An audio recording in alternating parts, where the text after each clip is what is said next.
هر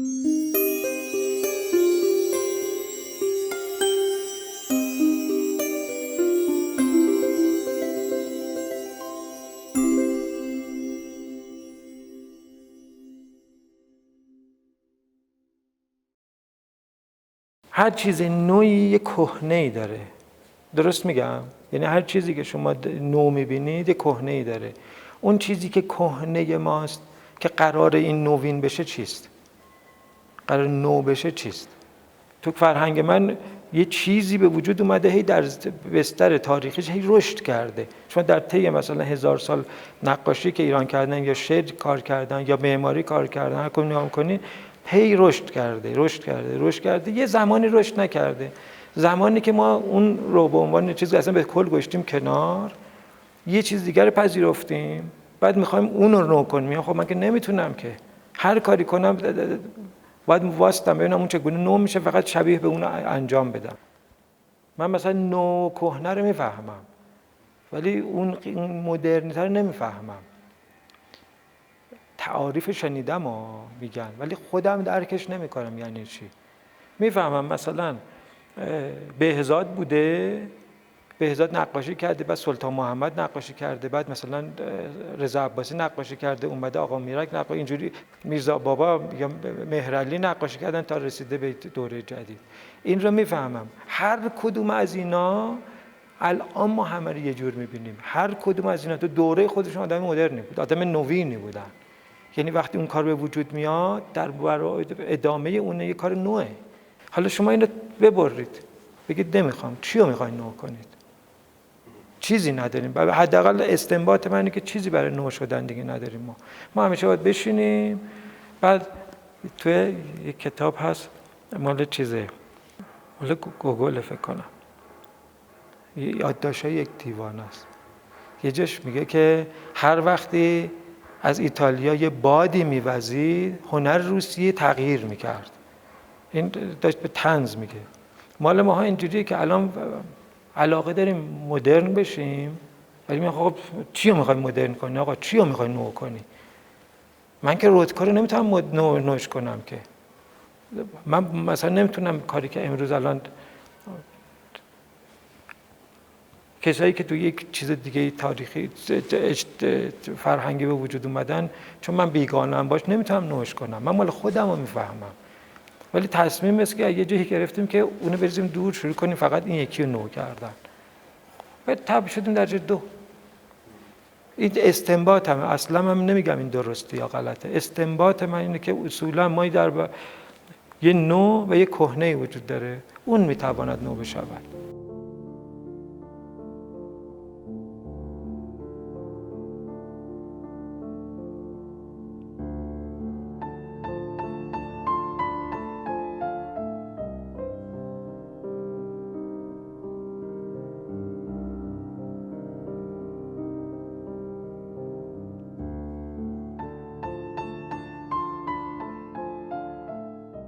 فکر کنم یه زمانی دیگه آدم باید از خودش خرج کنه، نه دست کنه تو جیب دیگران. الان ما خیلی مواقع تئوریایی که بر مبناش کار میکنیم تئوریایی نیست که ماها درست کردیم ولی خود چون جذاب و رایجه اونا اجرا میکنیم و استناد میکنیم حتی به اون. اینا رو هی آدم من برام این هست چی کار باید کرد واقعا. یعنی شما فکر کنید ما تئوری رو که نمیتونیم بریم بخریم که، ولی متاسفانه چیزی که من میبینم، اون چیزی که من درک کردم، بسیاری از مواقع مباحث نظری رو خریدیم. چطوری یک مبنای نظری پیدا میشه که متعلق به اینجا باشه؟ وقتی متعلق به اینجا هست فکر میکنم درستم رشد میکنه. وقتی نباشه رشدش رشد ظاهریه. کوبیسم کی بهش میگن کوبیستی کار کرده طرف؟ وقتی کار میکنه تمام که میشه میگه و یه عده گرایش پیدا میکنه به اون نوع کار. وقتی اون رو گرایش پیدا میکنه به اون نوع کار دیگه کوبیستی کار نمیکنه، داره مبانی کار میکنه دیگه. اونجا دیگه قسمت چیز نیست، قسمتی نیست که شما شکل ظاهرش کوبیستیه، نه ارتقا میتونه بده نه درک اون رو بکنه، فقط تو شکل ظاهر شبیه به اون کار میکنه چون علاقه‌مند میشه. یکی ابستره کار میکنه اصلا نمیدونه چی کار کرده، بعد که کارکرد نیازی بوده، دلیل هر چیزی، بعد که ارائه میشه یه ده اسم میگذارن روش که این ابستر کار کرده. بعد از اون من میخوام مثل او کار کنم. اینجا دیگه چیز نیست، اینجا دلایل من با دلیل اون فرق میکنه. این دلایل اینه که حالا توی اینجا دیگه سلیقه پیش میاد. من نیاز نداشتم اون کارو بکنم. یه سلیقه است که من اینو میپسندم، شما اونو میپسندی.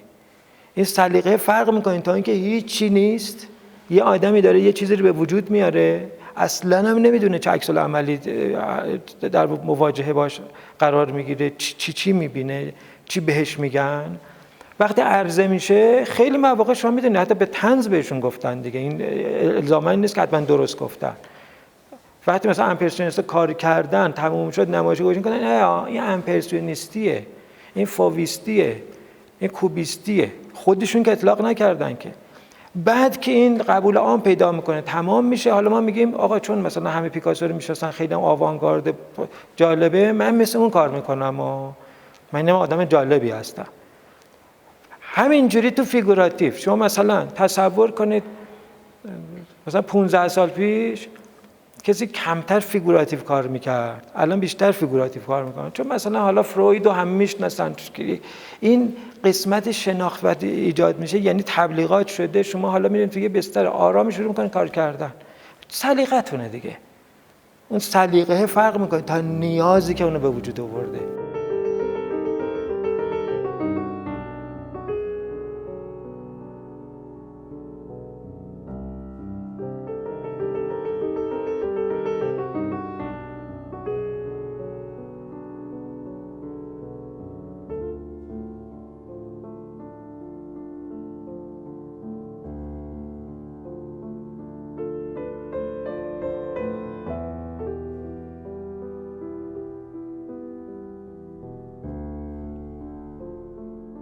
عرض من اینه که دوتاش بر مبنای نیاز به وجود نیومده، بر مبنای یک چیزی که بوده انتخاب کردن. یه انتخابی شده، شما اینو گرفتیم، اون یکی اونو گرفته. تو لحظه‌ای که داریم انتخاب میکنیم سلیقه‌مون یا استدلالاتی که آدم‌ها کردن اونها رو پذیرفتیم. قبل از اینها چه جوری به این ذهن نرسیده؟ شما الان تصور کنید آدم‌ها مثلا میگن پست مدرن کار میکنیم. از کجا میفهمه پست مدرن باید کار کنه؟ برای اینکه یه کارایی شده، برای استدلال برش اومده، مدون شده، کتاب نوشته شده، بعد توضیح دادن که آقا الان همه پست مدرن دیگه مدرن کار نمیکنن و میگه چه جالب، پس من الان میخوام پست مدرن کار کنم. اینجا دیگه اتفاق پست مدرن اتفاق نمیافته. همینجوری که الان مثلا بعد از اون مود میشه که آقا معاصر، بعد میگه آقا چه معاصری که ما نمیدونیم که، بعد دوباره کتاب نوشته میشه، مطلب و مقاله و هزار چیز نوشته میشه، ادلهش در میاد، بعد ما میام بر مبنای اون ادله شروع میکنیم کار کردن. خب این که دیگه معاصر نمیشه که. این عملا من دارم مبانی کار میکنم، مبانی مثلا هنر معاصر. چرا؟ چون مؤلفش در اومده.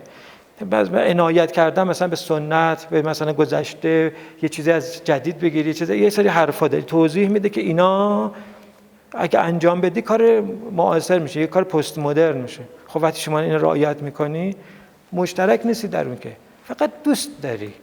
اینایی که میگم به معنای اثبات خودم نیست به خدا، یعنی میگم من اینو فکر میکنم، میگم چی کار باید کرد. خب تو که داری میگی این نه، پس چی؟ آره. بعد میگم خب خود منم که همونجوری به هر حال یه کاری درست کنیم، بفروشیم، دو نفر دست بزنن برامون، همون گرفتاری آدم داره. تنها چیزم اینه که فهمیدم اونی نیست که میخوام، اونی که فکر میکنم این نیست. حالا بگین چیه؟ میگم نمیدونم، واقعا نمیدونم. میتونم یه توضیحاتی بدم، ولی اون توضیحات خیلی ظاهریه، خیلی خیلی ظاهریه. که مثلا ما میتونیم مثلا اسب، همین که من کار کردم، این اسب رو در طی تاریخ در مینیاتور و کارهای ما انجام شده.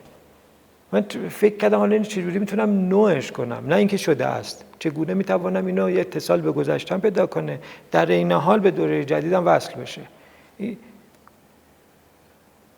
صد تا راه حل رفتم، هنوز به نتیجه‌ای که فکر می‌کنم نرسیده. هی ارائه کردم، ببینم اینه نه. بعضی مواقع یه قسمتایش هست، حالا اینا شاید بغل هم قرار بگیرن بشود، ولی به خود همون گرفتاری که دیگران دارن قطعاً بنده دارم.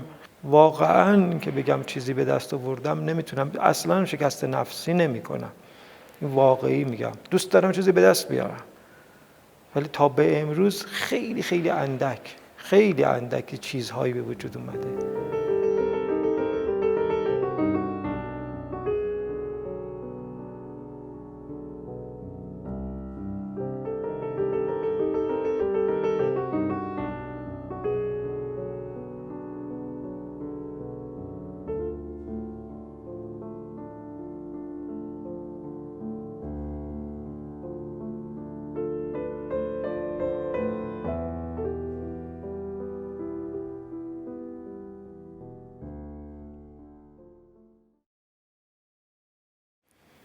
به یه شکلی شاید خود نقاشی کاری که میکنیم بهانه باشه برای راه رفتن.